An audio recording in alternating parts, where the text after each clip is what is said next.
What's up guys, Shams11 and welcome to Badland Game of the Year Edition on the good old Xbox One. The new ID at Xbox Game available now. Okay, so we have a rather large game. As you can see on just these sections alone, we've got 120, 120, 30 and 30 missions. So there's certainly a lot of things to do, there's plenty of levels to play. And what we've got here is kind of a side-scrolling platform puzzle flap 'em up, I think is the best way to describe this. Very much in the style of Max and the Curse of the Brotherhood or Limbo, that kind of side-scrolling, black and white, fairly dark style that's popular at the time. We're watched by some sort of giant bunny and a possessed owl, and we are, which took me a while to work out, at the bottom, this kind of flapping hedgehoggy thing with two eyes. And all we have to do is we start on the left hand side of the screen and we have to get to the right hand side of the screen, essentially. And to do that, just by pressing A, we flap our wings and we can make ourselves grow, shrink, we can gain extra clones of ourselves, we have things that make us faster, things that make us heavier. And that's pretty much it. Now to start off with, we're just heading across. All you have to do is pretty much keep going. And you'll bumble your way along like this, and you'll make it. What we get later on is much more of a puzzle aspect when you have to control multiple clones of yourself at the same time.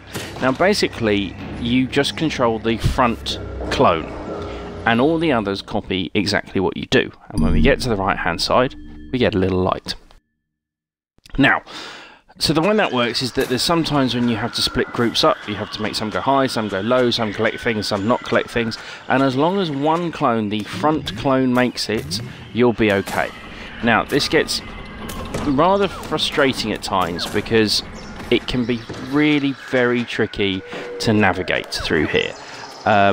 No, I'm not the world's greatest player, but when you're the large version of yourself, you just fall to the ground all the time because obviously you're heavy. When you're the light version, you just ping pong all over the place at times, as some footage will show. Now, this by no means is a bad game. It works, it's perfectly fine, and it's a good puzzler. The thing for me is that the style of it and the puzzle aspects of it, I think, are just going to be too out there. There's too many times when you just die for what appears no reason, when you get stuck on bits of scenery like this and there's just nothing you can seemingly do about it. There are times when the puzzles are just so obscure, you can't even notice they're puzzles until you're there, sort of thing. And I think that's what's going to damage this game. Not only that, but the timing is awful. This is generally the time of year when there's nothing to play. But we have an abundance of games at the moment. We're very blessed. We have absolutely tons of idea. Xbox games, indie games, arcade games if you like, as well as plenty of other games out. They've just released Halo ODST. We've just got Witcher 3. We've just had The Elder Scrolls Online has just come out. So this is one of the puzzles I was talking about. This is where basically we have to split the group up into two. We have to pick up the things that shrink us and escape up the top. However, you pick up the things that shrink us and we generally get hacked up. And at first I couldn't really work out what on earth I was doing here, and then it kind of clicked what had to happen. But the problem is that my technique didn't change. I'm still essentially hammering just A. And eventually, there we go, I managed, out of all of those clones, I managed to get one through. And then you can even see I'm just kind of bumbling my way around.